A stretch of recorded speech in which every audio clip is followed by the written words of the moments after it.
I got a request for a video on how to restring a mandolin, so this is a very specialized video on restringing a mandolin. Before I pull the strings off, here's a nice little tip. This is a little piece of leather. I don't know where you get these, but you put these in your strings when you're done to make it sound better, to reduce nasty overtones. Take that out first. Okay, now you've got 8 strings on a mandolin. You're going to have to take them all off and replace them. The bridge is going to come off when you do that, so you need to remember where it is. You look carefully at your mandolin to see where your bridge is placed. Probably there'll be a little outline from dirt and stuff on your mandolin, but if you have F-holes, if you have a mandolin like this, then you line them straight up to the F-holes. If you don't, there must be another way to do it. I don't know. You need to look carefully at your bridge before you take the strings off. It doesn't do any good to keep some of the strings on because the bridge will wiggle, and in the end the bridge needs to be in the right place. So it matters a great deal. The bridge comes back where it was. Okay, so that's before we start. And then when we start, all we do is we twist, twist, twist, twist, twist, twist, until the string is loose enough that you can just unwrap it. So I'm not quite there. Get loose, looser, looser. Actually, in this case, I'm just going to pull it out. So I pulled out the string out of the nut up here. And then on the other side, you have to see what the other side's like. You need to unhook it. There are 2 types of strings. I don't know if you can see that. Strings with loops on them, loop-ended and ball-ended. Ball-ended are typical for guitar, loop-ended is typical for a mandolin, depending on the way your... Wait, isn't this the nut? Well, whatever side this is. Depending on how the way you attach your strings, it will be loop-end. You'll have little clips to clip the loops end into, or there'll be balls and there'll be slots for them where the balls will hold on. You need to choose the right one, obviously. That's how you take a string off. You have to do it for all 8 of them. So that's what we do now. We take off all 8 strings.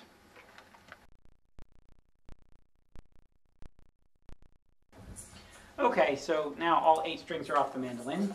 This is what we have. Mandolin, no strings, bridge fell off. There's actually a little line of dust here where the bridge was. That's a nice indicator, but I'm going to want to remove that. In fact, I could have mentioned the tools I pull out before I do this. One of them is rubbing alcohol. Rubbing alcohol on a cotton ball and a cotton swab to get in there and take away some of the oil that I guess came from my hands that's on the board. I also need wire snips, worth the investment, and a tuner. That's what we're going to do. So what I'm going to do next is I'm going to clean this area, remembering that I need to remember where the bridge is. That's key. I am going to clean it because I have a way of remembering. If you don't, if all you've got is some way of looking at it like this, then it's probably not worth cleaning it. So that's what I'll do now, and I'll come back. So I've got the bridge here. I hope I know where it goes. There's actually sort of little indentations on the wood itself. This is called the tailpiece, I remember the name for it. In any case, I've got the E strings. There's actually 2 E strings in my hand. I'm going to take one of them and unfold it. I guess I'll unfold both of them at the same time and put one on. Now remember, this is the loop, so at the end of this is a loop, not a ball. I think most mandolins are like that. And I take the loop and I attach it to my tailpiece. There are many different tailpieces. All I have to do is get the loop to it. Some tailpieces are down here, some of them are here. In fact, most of them are really down here. And I pull my string up. Oops. And I get it through the hole of the first. This is the E string, so it should be up high. It should be the first string on there. And I just pull it through. Now, and when I did that, the loop, the other side fell off, so I had to do it again. So I'm holding that with my hand and trying to do this, and then up here I'm twisting it. This one is, you can twist it this way. That would be clockwise. No, I'm wrong. You twist it counterclockwise. So what makes the difference? The idea is you want the string to be inside and wrapped around like this, not on the outside. It should start on the inside. So that's why you have different directions for this half and this half. So I am doing it this way, counterclockwise. It doesn't really matter. It'll work either way. Now, as I'm tightening this, I don't want to tighten it too much because I want to get that bridge in there. I need some space for the bridge. So I'm going to get this string a little bit tightened. Then I'm going to start over on this side. I'll get one on each side, and then I'll put the bridge back in. And then I'll tighten it down. Okay? I'll be back when I've got the other one in.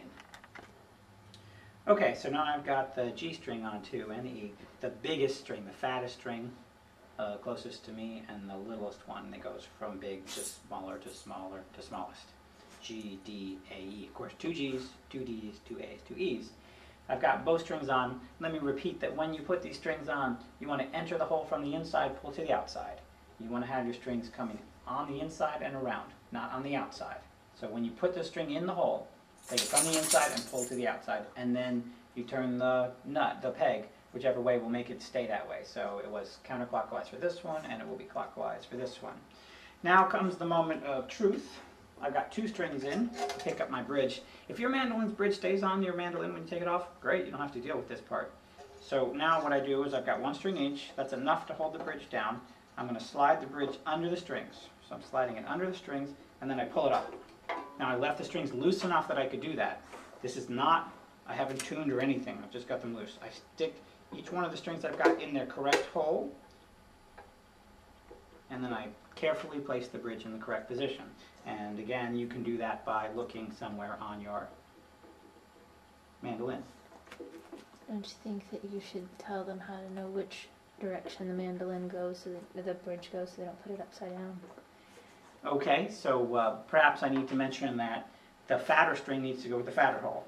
So on the bridge you'll find slots. On the bridge, fat slots go with fat string, thin slots go with thin string. Most bridges I think actually are symmetric. This one's kind of fancy, so it's not. In any case, so now my bridge is sitting up. I'm going to take a little bit of time to get it centered right. It's also very important, not only that it be at the right distance this way, but it also needs to be placed this way. This way is easier to see. You need your strings to be sitting over the fretboard. So if you've got your E string and it's hanging off, you need to push your bridge this way so that it comes back over this, and vice versa. You want everything centered nicely along here. The distance this way is not centered. Don't look to put it in the middle. It's got to be placed in the right place, so careful before you take your bridge off to see where it should be. All right, so I'm going to take a little bit of time to center mine. I'm going to put the rest of the strings on, same exact way, loop them over here, put them in here, turn it the right direction, whichever way it is so that the strings are inside. And then all that's left is tuning. Okay? I'll be back when I've got all that done. That will take some time.